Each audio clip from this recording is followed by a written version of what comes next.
যে কুলারটা আপনারা দেখতে পাচ্ছেন এখানে, সেটা হলো Walton arc WLC24A2 RGB 240mm, এটা লিকুইড সিপিইউ কুলার। সো এটা আমার 7800X3D প্রসেসরের সাথে পেয়ার করা আছে।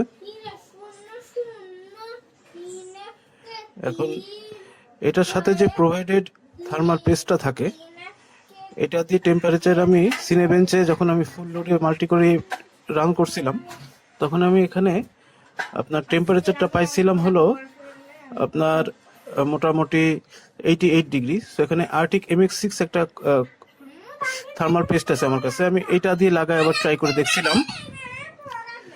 তখন আমি এটায় টেম্পারেচার আপ টু 84 ডিগ্রি পাইছিলাম।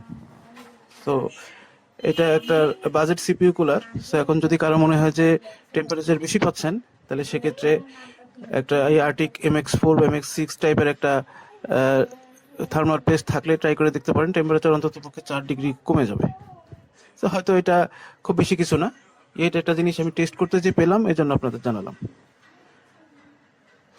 তো এটা আমার এই সেটআপটার মধ্যে 7800X3D আর গিগাবাইট একটা B850 মাদারবোর্ড সেট আপ করা আছে আর কি।